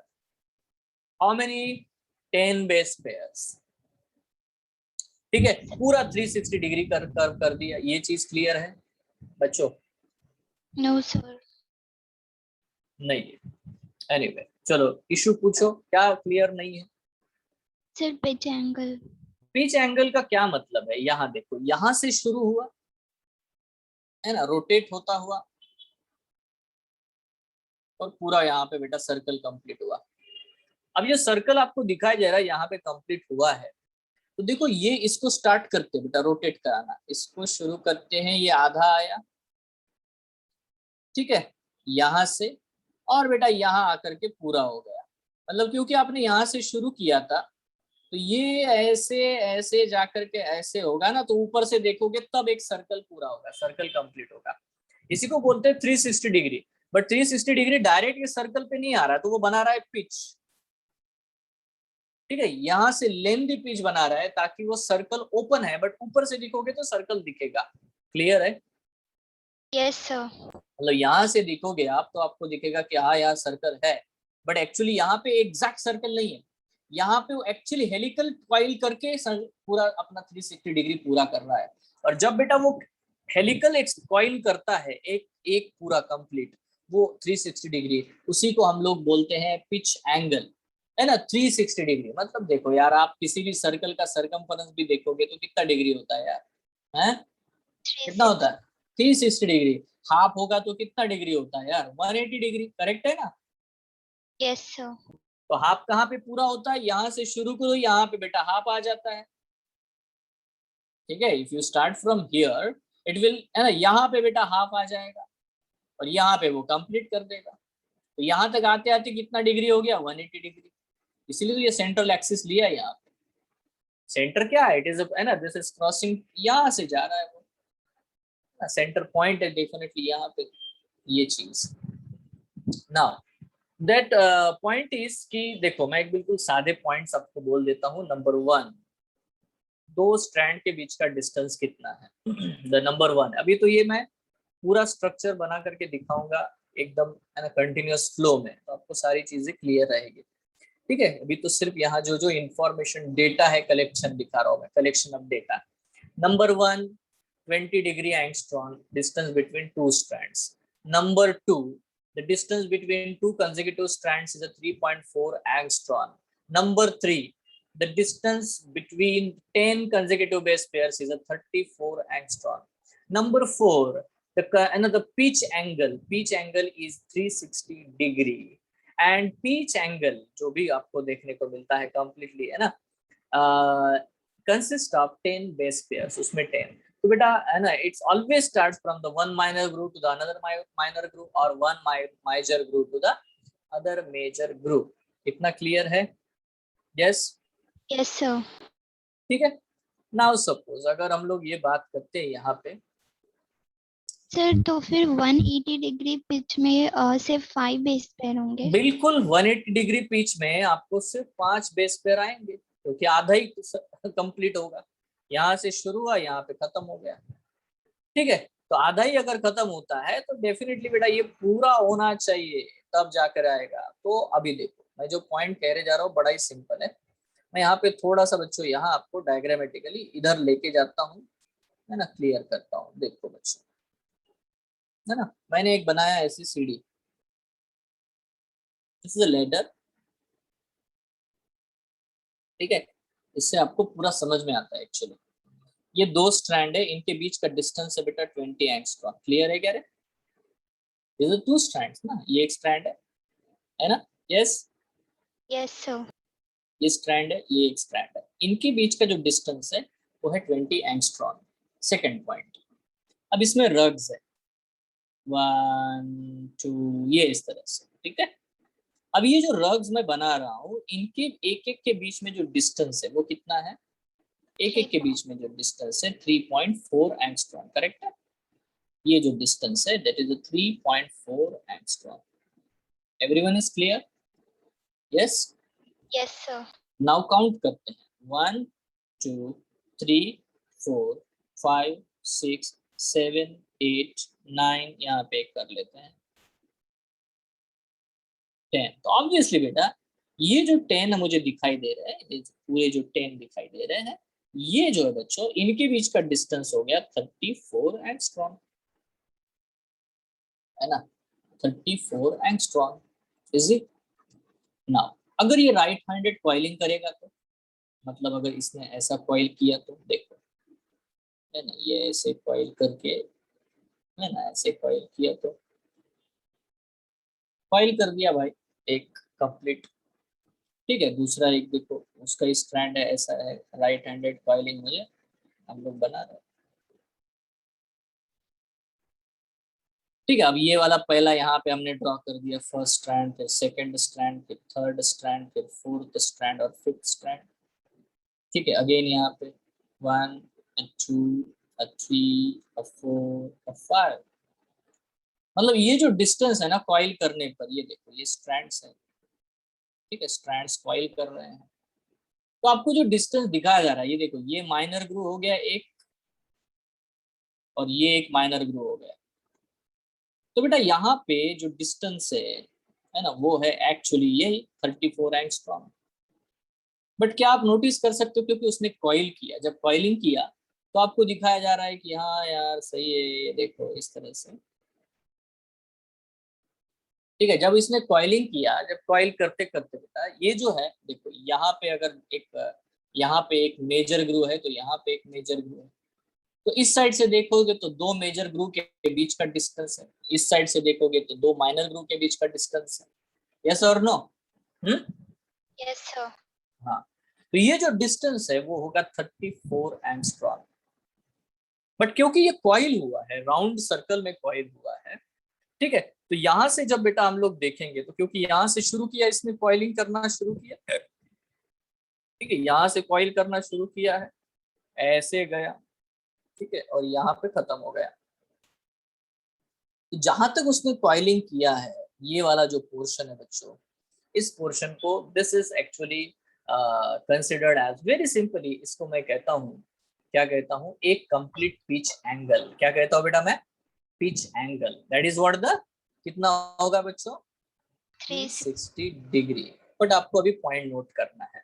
देखो बच्चों, ये और ये एक ही पैरेलल लाइन में थे, एक के ऊपर एक, एक के ऊपर एक, ऐसे ही है ना। नाउ बेटा जब कॉइलिंग करेंगे, जब स्ट्रैंड्स घूमेंगे, थोड़ा ध्यान से देखना, ये देखो ये पहला वाला है, ये वाला पहला फर्स्ट, ये सेकंड वाला बिल्कुल इसके ऊपर आएगा ऐसे, क्योंकि स्ट्रैंड कॉइल कर रहा है ना। तीसरा वाला बेटा ऐसा आ जाएगा, क्योंकि स्ट्रैंड कॉइल कर रहा है, घूम रहा है ना गोल गोल। चौथा ऐसा आ जाएगा, समझ रहे हो आप? तो क्या आप मुझे बता सकते हो हर एक बेस पेयर के बीच में, कंसेक्यूटिव बेस पेयर के बीच में एंगल कितना होगा? That is 36 degree. मतलब 70। देखो इसके बीच में, इसके और इसके बीच में कितना एंगल है, क्योंकि देखो रन टर्न हुआ है, अब ये टर्न हुआ है तो इनके बीच में एंगल दिखेगा आपको। ठीक है, क्योंकि इसके दोनों स्ट्रैंड घूम रहे हैं गोल गोल गोल गोल गोल गोल, तो जो बेटा इसके जो दोनों स्ट्रैंड अगर रोटेट हो रहे हैं तो ऑब्वियसली बेटा इनके बीच में एंगल कितना होगा, ये कंसेक्यूटिव के बीच में, इट विल बी 36 डिग्री। आपको समझ में आया क्या? देखो बहुत सिंपल है। यहाँ पे कितने बेसिस है बेटा? बेस पेयर है 10 base pair. Pitch angle total कितना है बच्चों? 36 डिग्री। इसका मतलब दो दो जो बेस पेयर्स है ना कंटिन्यूअस, उनके बीच में एंगल कितना होगा? That is obviously 36 degree. करो ना सीधा सीधा मल्टीप्लाई, आंसर ये आएगा ना? Yes sir. है ना? तो पिच एंगल जो होता है वो एक्चुअली क्यों डिसाइड हुआ, इसको हम क्यों पिच एंगल कहते हैं? बिकॉज दो कंसेक्यूटिव बेस पेयर एक दूसरे के ऊपर एकदम पैरेलल नहीं है, उनके बीच में 36 डिग्री का एंगल है। Are you sure? यस क्योंकि सर। रोटेट हो रहे दोनों स्ट्रैंड राइट हैंड साइड में, है ना? जैसे कि इनके बीच में तो इसके बीच में 36 डिग्री है, इनके बीच में 36 डिग्री है, इसके ऊपर एक आएगा तो उसके बीच में। इस तरह से बेटा जो 10 बेस पेयर अटैच होते हैं, हर एक दो बेस पेयर के बीच में 36 डिग्री का एंगल होता है। यस और नो? Yes sir. यस। तो ये जो चीज है ना, इसको ही बस हमें समझना है बेटा, बहुत सिंपल है यार, कोई मुश्किल बात ही नहीं। तो अगर मैं आपसे ये पूछूं, है ना, एक बेटा 340 एंगस्ट्रॉन इतना लेंथ ऑफ डीएनए है, लेंथ ऑफ डीएनए, ठीक है, ये गिवन है। तो क्वेश्चन है how many base pair are present?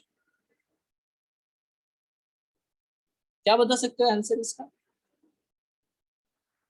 Length दी है हमारे पास डीएनए की 340 angstrom, that is the length of a DNA, given length. तो कितने बेस पेयर उसमें प्रेजेंट होंगे बताओ? अब यार इसका आंसर कितना आसान है बताओ, क्योंकि हम जानते हैं 34 एंगस्ट्रॉन में होते हैं 10 बेस पेयर। यस और नो? Yes sir. अभी तो पढ़ा ना ऊपर, यही तो क्वेश्चन आता है यार, ये सब नहीं पूछते हैं, ये पूछते हैं यार ये वाला। तो मैं आपको बिल्कुल वहां पे लेके जा रहा हूँ, बिल्कुल राइट पॉइंट पे। क्या पूछेंगे वो आना चाहिए। देखो यहाँ पे देखो 34 angstrom is equal to 10 base pair, that I know. If the three, है ना, तो बेटा 340 बेस पेयर में 340 एंगस्ट्रॉन में कितने बेस पेयर होंगे फिर?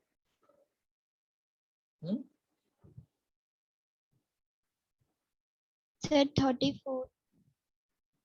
34 होंगे, करेक्ट है? Yes sir. गजब ही कर दिए यार, ऐसा कैसा मैथमेटिक्स है? सर 100 होगा। हाँ 100 होगा ना। 34 एंगस्ट्रॉन में अगर 10 बेस पेयर है तो 340 एंगस्ट्रॉन में 100 बेस पेयर होंगे ना। 34 मल्टीप्लाइड बाई 10 340 होता है, तो 10 मल्टीप्लाइड बाई 10 100 होगा। समझ रहे हो? अगर मैं ऐसा ही क्वेश्चन पूछूं जो कि पहले नीट के पेपर में पूछा गया है, उन्होंने क्वेश्चन क्या पूछा है, एक डीएनए है यार जिसका 170 एंगस्ट्रॉन इतनी लेंथ है, ठीक है, लेंथ इतनी दी है, तो बता सकते हो हाउ मेनी बेस पेयर्स?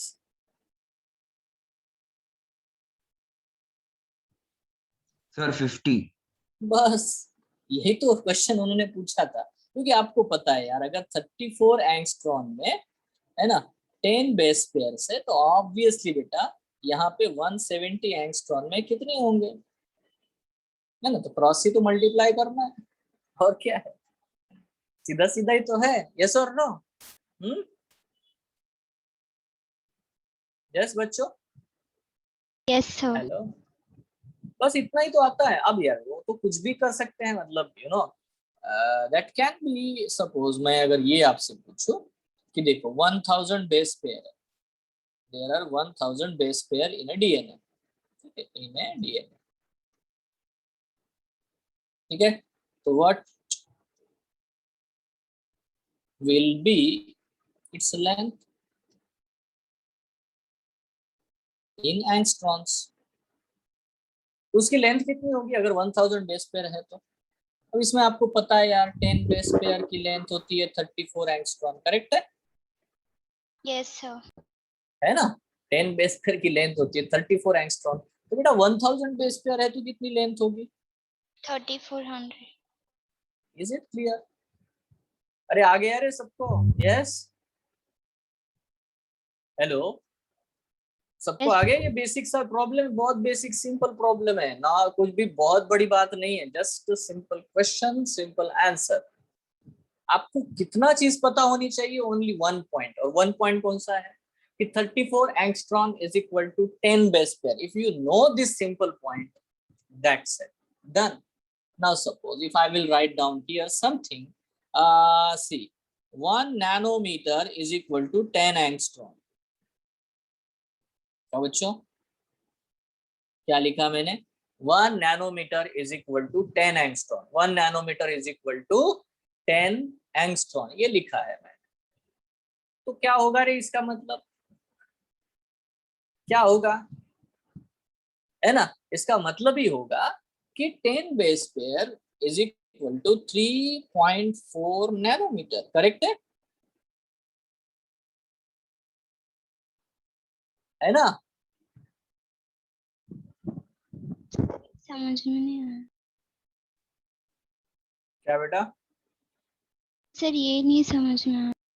इसमें क्या नहीं समझा है? कितना आसान है। 1 nanometre is equal to 10 angstrom होता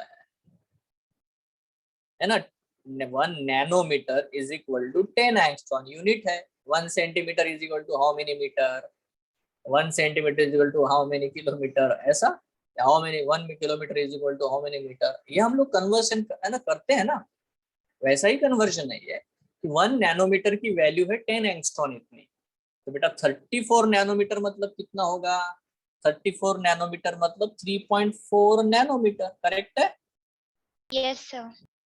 तो यार 3.4 नैनोमीटर में 10 पेयर होंगे ना डीएनए के। यस और नो?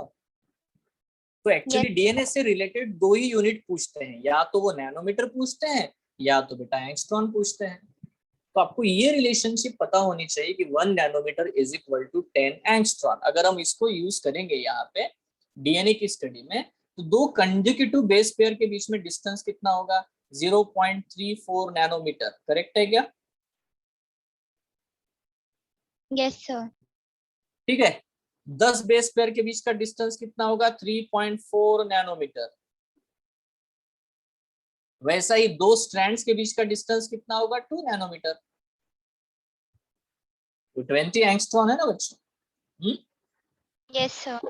अरे बस यही तो सिंपल पॉइंट है। This is the only simple thing we have to understand, that's it. कोई बड़ी बात नहीं है बच्चों, बहुत ही सिंपल है। ठीक है। Now what is base pair? क्या बेस पेयर आपको पॉइंट समझ में आया? What is base pair? Base pair वाली बात समझ में आती है यस सर। है ना? तो देखो यहाँ पे बेस पेयर है यार, 10 बेस पेयर है, ये सब कुछ दिया गया है ना? नाउ देखो उन्होंने अभी, है ना, ये सिंपल, बहुत ही सिंपल सी चीज है, इसमें कोई भी आपको दिक्कत होने की, है ना, चांसेस नहीं होने चाहिए। करेक्ट है? जब भी हमें लेंथ दी है तो हमें बेस पेयर निकाल के आना चाहिए। बेस पेयर दिए तो लेंथ निकालने आना चाहिए। सपोज अगर मैंने आपसे ये पूछा बच्चों, मेरे पास में एक डीएनए है, क्वेश्चन है ना, डीएनए कंसिस्ट ऑफ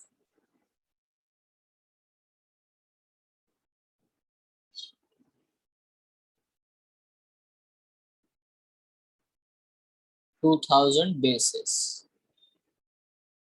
ठीक है? सो calculate the length, calculate the length in angstrom. बताओ, ये क्वेश्चन है। ठीक है। नाउ यहाँ पे हमेशा नोटिस करना, क्या आंसर होगा रे? कौन बताएगा? बताओ आंसर क्या होगा? एक डीएनए है, it's consist of 2000 bases. Calculate the length in angstrom. Angstrom में उसकी लेंथ हमें कैलकुलेट करनी है, तो कैसे करोगे? 72,000। क्या? 72,000। 72,000 वगैरह नहीं आएगा। देखो इसको आपको पहले क्या सोचना है, इसका आंसर बड़ा ही सिंपल है। सबसे पहली चीज बेटा उन्होंने दी है बेसिस। देखो बच्चों इसको पहले समझो। 2000 बेसिस का मतलब होता है 1000 बेस पेयर। समझ रहे हो क्या? Yes sir. पहला तो यही है। अब आपको तो मैंने आंसर निकाल के दिया, 1000 बेस पेयर की लेंथ कितनी होगी सिंपल है ना, 1000 बेस पेयर, सिंपल। देखो कोई बड़ी बात ही नहीं। 2000 bases is equal to 1000 base pairs. अगर 1000 बेस पेयर्स है तो काम खत्म अल्टीमेटली, है ना। Yes sir. मुश्किल बिल्कुल भी नहीं है, कुछ भी मुश्किल नहीं है। तो if this is very clearly understood by you, it's again very easy, बहुत ही आसान है ये, है ना। 1000 बेस पेयर आते ही आपको तो पता है, अच्छा 10 base pair is equal to 34 angstrom. So how much is the 1000 base pair? Question mark. Done. अभी हमें यही कैलकुलेट करना है, क्रॉस मल्टीप्लाई करोगे तो आंसर आ जाता है, सिंपल है ना। 34,000 डिस्टेंस आएगा क्या, 3,400 डिस्टेंस आएगा, ये आप कर सकते हो, इट्स टू इजी, 34,3,400 एंगस्ट्रॉम, ठीक है। तो यही चीज है, अगर आप नैनोमीटर में निकाल सकते हो, नैनोमीटर में कर सकते हो, इसमें कुछ भी नहीं है। आपको ये रिलेशनशिप पता है, 1 nanometre is equal to 10 angstroms. तो लेंथ वाले क्वेश्चंस आते हैं, लेंथ वाले क्वेश्चन को सॉल्व करने का सिंपल तरीका है जो मैंने अभी आपको बताया, सादी तरीका है। 10 base pair is equal to 34 angstrom और 3.4 नैनोमीटर, ये चीज आपको बोलनी है। Is it clear? किसी को कोई दिक्कत है क्या? यस बच्चों, everyone is clear? Okay, now देखो यहाँ पे हम लोग बात करते हैं बच्चों एक इंसान के बारे में, ठीक है। जो भी मॉडल हमें बताया गया है डीएनए का, है ना, उस मॉडल में बहुत सारे खूबियां है, जैसे कि हम लोग यहाँ पे पॉइंट टू पॉइंट बात करेंगे। अभी जो भी लिखे हुए है उसको मैं एक्सप्लेन करता हूँ। देखो पॉइंट टू पॉइंट बात करते हैं, मतलब जो भी डीएनए का मॉडल हमें दिया गया है वाटसन और क्रिक का, ठीक है, ये जो मॉडल है इसमें एक चीज बताता है कि इसमें है एंटी पैरेलल डायरेक्शन है,